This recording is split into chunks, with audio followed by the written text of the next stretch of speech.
të zhvillimit të aseteve të administratës publike dhe se si vizioni Edi Ramës sot ka arritur pikërisht aty ku duhet të arrijë një administratë europiane për të nxjerrë drejtuesit politik, siç janë ministrat, nga vetë radhët e kësaj administrate.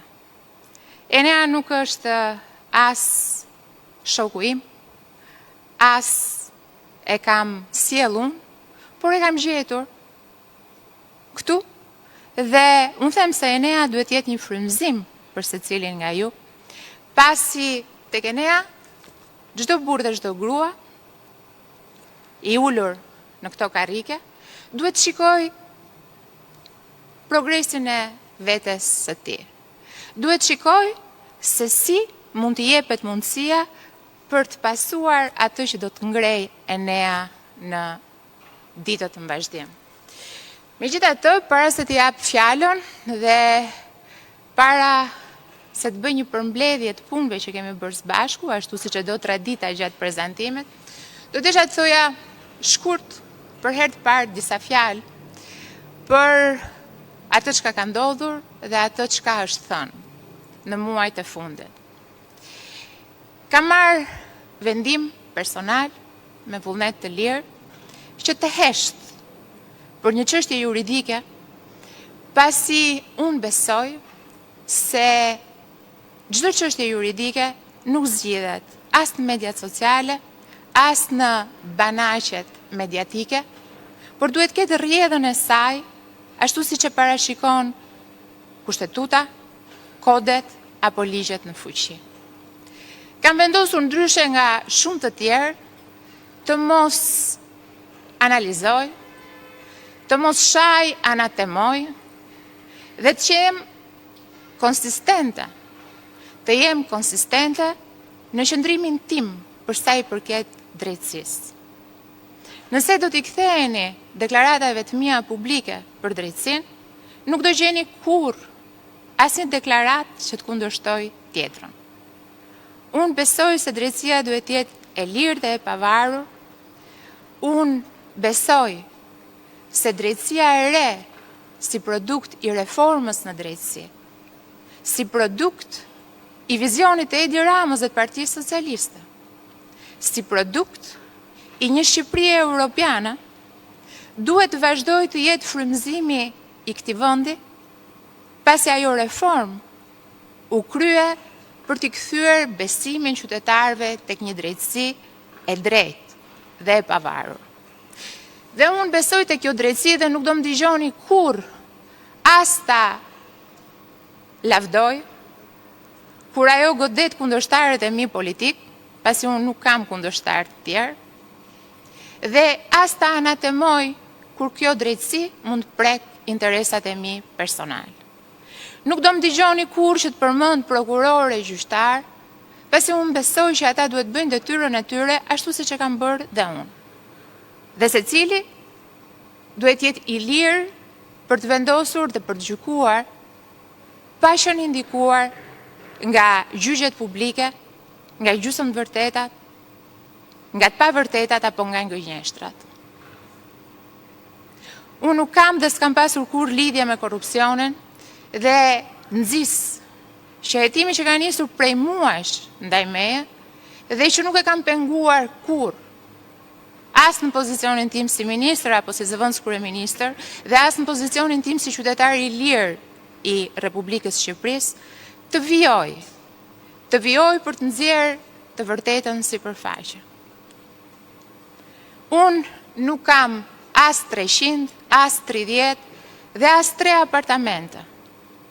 Nuk kam as 1, as 2 jate, nuk kam as limuzina, as helikopter dhe as avion.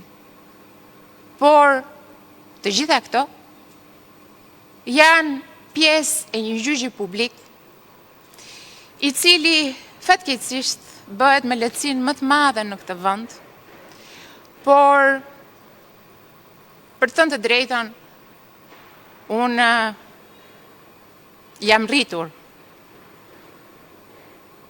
me gjyqet publike. Dhe ndoshta kur rizi ma mban, më mirë se kujdo tjetër gjyqin publik, pasi jam trajnuar dhe kalitur që e vogël. Unë ditë bëj punën time, sigurisht se cili ka mënyrën e ti, jam munduar të bëj më të mirë, ndoshta mund ta bëja më mirë dhe këtë nuk e vë ndyshim fare. Por as nuk e kam penguar drejtësinë dhe as nuk do ta pengoj kurrë drejtësinë tek e cila unë besoj dhe të cilën e kam mbështetur si pjesë integrale e një Shqipërie europiane. Më vjen keq që situata ime personale ka krijuar vonesa në proceset jetësore që Ministria e Infrastrukturës dhe Energjisë duhet performoj. Më vjen keq që kam ngarkuar qeverinë shqiptare në këto muaj me një peshë që nuk e meriton, për shkak të gjithë rezultateve që kjo qeveri ka sjellë në këto 12 vite. Më vjen keq që është ndikuar qetësia juaj personale, e familjarëve tuaj, dhe padyshim më vjen keq për ditët dhe muajt e humbur në procese të rëndësishme që duhen çuar menjëherë përpara. Detyra që Enea ka si ministër i ri i kësaj ministrie ku ai vetë është rritur dhe ka ardhur këtu shumë para se të vija unë, është që me ju në krah, me një skuadër të jashtëzakonshme drejtuese siç kjo ministri ka, duke nisur nga Engeleta Muçaj, Hantim Bonati, Edona Bilali, Eri Sulo, apo dhe sekretari i përgjithshëm, Beskadiu, unë mendoj se ju do ta kapërceni të gjithë këtë situatë, duke më lënë mua që të vazhdoj rrugtimin tim, patjetër politik, por edhe personal, për të ndjerë një të drejtë dhe një të vërtet në dritë. Kemi transformuar së bashku sektorin energjetik. Çdo ditë, pavarësisht situatave, vetëm lajme të mira vijnë nga ai sektor dhe duket e pabesueshme se si një grush njerëzish, vetëm me dëshirën dhe vullnetin e mirë, ja kanë dalë që të ndryshojnë katërcipërisht realitetin energjetik shqiptar.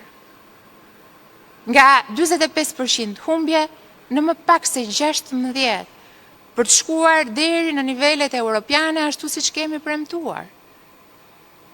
Kemi arritur të rrisim ndjeshëm kapacitetet prodhuese të vendit tonë, duke diversifikuar portofolin nga vetëm hidro në eolik dhe solar. Kemi arritur që të ngrem bursën e parë shqiptare energjetike, e cila gjatë vitit 2025 ka arritur të tregtojë 42% më shumë volume krahasuar me vitin 2024. Kemi arritur të edukojmë qytetarët me eficiencën energjetike. I kemi bërë pjesë të politikave tona. Dhe shumë prej tyre kanë përfituar duke e kuptuar se në të vërtet nuk vlen vetëm të prodhosh, po vlen edhe ta ruash energjinë. Kemi kapërcyer situatat e jashtëzakonshme të krizave energjetike si ajo e vitit 2022 dhe kemi shndruar në këmbë, madje duke pasuar vetëm 2 vite më vonë uljen e çmimit të energjisë elektrike për konsumatorët familjarë për herë të parë. Kemi bërë bizneset shqiptare pjesë të tryezave për prodhimin e ligjeve apo edhe rregullave për operimin e këtij sektori. Kemi krijuar një bazë të rëndësishme autoprodhuesish dhe padyshim Shqipëria sot ndodhet në një stad të avancuar të negociatave për sa i përket kapitullit të energjisë. Dhe të gjitha këto i keni bërë ju. Dhe të gjitha ata punonjës të cilët janë rreshtuar në krahun tuaj ashtu siç jeni rreshtuar dhe ju për 7 vite në krahun tim.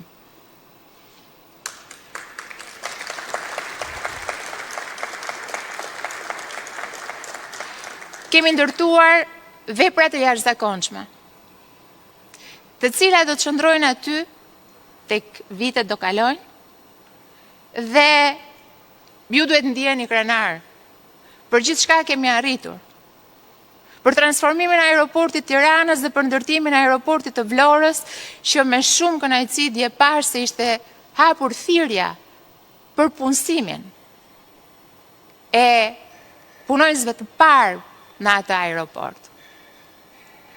Kemi ndërtuar rrugë, autostrada moderne të njëjta kategorive dhe cilësive europiane. Kemi ndërtuar tunele të cilat nuk do t'i shkatroj as pika e ujit që tashmë zë vend në të gjitha portalet, kur shiu fillon të bjerë. Dhe asgjë nuk do të fshi punën tuaj dhe gjithçka ju keni bërë deri më sot. Unë duhet përfitoj nga rasti që të falenderoj kryeministrin Rama për gjithë besimin dhe mundësinë që më ka dhënë në këto vite, por mbi të gjitha për shembullin që ka krijuar me mënyrën e tij të leadershipit.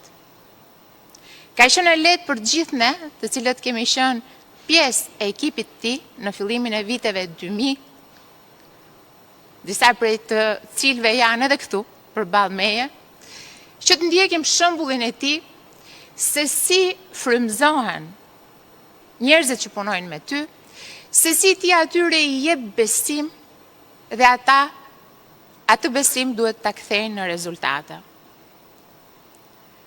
Jam munduar të ndjek shembullin e tij me ju dhe me gjithë ata që kanë punuar me mua në këto vite, dhe për të thënë të drejtën, është shkolla më e mirë, nga e cila kanë dalë drejtues të aftë, kanë dalë udhëheqës politik frymëzues dhe padyshim njerëz të cilët e duan Shqipërinë dhe sakrifikojnë pa as një lloj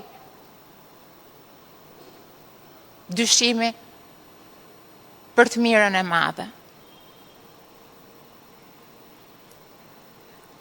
Unë do desha që mos të thoja më tepër për Eneën, sepse ju Eneën e njihni më shumë se unë, për të thënë të drejtën. Shumë prej jush ka punuar këtu në këtë ministri me Eneën para se të vija unë. Dhe fati i madh i Eneës është që i ka prekur pothuajse të gjitha nivelet e drejtimit, deri sa ai shkoi për drejtuar një nga ndërmarrjet më të mëdha të vendit, Oshen, e cila tashmë e transformuar sipas modelit evropian, e ndarë me ndërmarrje BIA, ishte shumë më sfiduese për t'u drejtuar. Dhe unë them pa frikë se mënyra e tij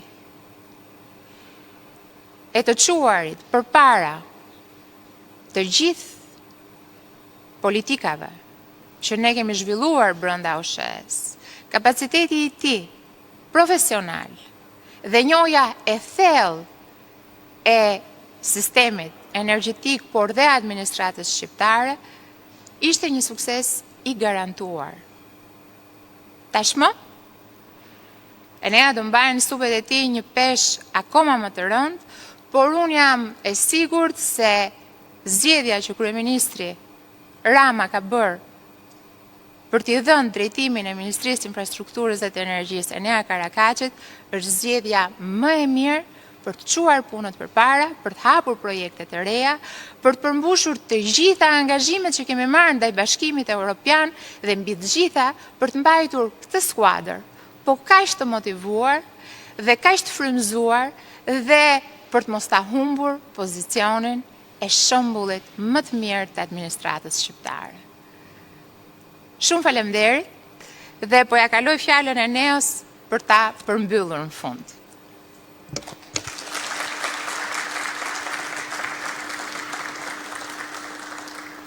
Zëvendës Ministre, faleminderit. Është një nder dhe privilegj i veçantë së pari që prezantohem nga ana juaj si Ministër i Infrastrukturës dhe Energjisë, por edhe së dyti që jam këtu përballë me një grup shumë të mirë njerëzish, të cilët kam bashkëpunuar prej shumë vitesh. Jam i emocionuar për faktin që tani në këtë moment më kujtohet fakti që unë në këtë ministri kam hyrë për herë të parë si specialist në vitin 2011. Kam bërë rrugtimin tim, siç edhe ju e thatë, nga specialist, shef sektori, drejtori i përgjithshëm dhe së fundmi edhe administratori i korporatës më të madhe energjetike të vendit. Patjetër, dhe pikërisht për shkak të këtij rrugtimi, unë jam shumë i qartë për sa i përket vizionit, qasjes, objektivave dhe çfarë kërkohet nga kryeministri, por dhe nga qytetarët për Ministrinë e Infrastrukturës dhe Energjisë. Jam i bindur që në bashkëpunimin tuaj, të gjithë stafit të Ministrisë së Infrastrukturës dhe Energjisë, institucioneve të varësisë së Ministrisë së Infrastrukturës dhe Energjisë, do ja dalim që të çojmë para sfidat, të arrijmë atë çfarë qytetarët kërkojmë nga ana juaj, nga ana jonë, por dhe të bëjmë dhe të përmbushim detyrat në cilësinë e duhur. Unë nuk dua të zgjatem më tepër në këtë ditë, patjetër dua ta përmbyll me një falënderim për kryeministrin e vendit, zotin Edi Rama, i cili më ka besuar në këtë detyrë, grupin e Partisë Socialiste, i cili po ashtu më ka votuar ditën e djeshme, dhe një falënderim i veçantë për ju, zonja zëvendës kryeministre, për gjithë rrugtimin që kemi bërë bashkë, për mbështetjen tuaj gjatë gjithë detyrave në karrierën time gjatë rrugtimit tonë, që siç edhe ju e thatë është nga viti 2019, dhe ka qenë një nder dhe privilegj i veçantë që unë të bashkëpunoj me ju. Faleminderit dhe sukses e gjithëve. Shumë faleminderit Enea. Ashtu siç u thash, rrugtimit tonë për bashkët këtu i vjen fundi, por jo vullnetit tonë për bashkët për të punuar për vendin në secilin pozicion që ndodheni, nganjëherë edhe si qytetar, si deputet, si drejtues njësive të vogla apo të mëdha, secili nga ne ka kontributin e tij, dhe dua që të mbani mend diçka. Populli është padyshim më i mençur nga të gjithë. Dhe populli thotë që gjua kocka nuk ka, po thyen kocka. Populli thotë që fjalët lën plag dhe shenja, por populli thotë gjithashtu që fjalët i merr era në fund fare. Mos harroni asnjëherë që ato çka era nuk merr janë veprat, janë punët, janë ajo çka ju lini pas si një trashëgimi nga pozicioni që ju mbane. Fjalët do t'i marrë gjithmonë era, ndërkohë që veprat dhe punët do të ngelen gjithmonë aty. Shumë faleminderit, ju jam mirënjohëse për të gjithë të rrugtim që kemi bërë bashkë. Falenderoj.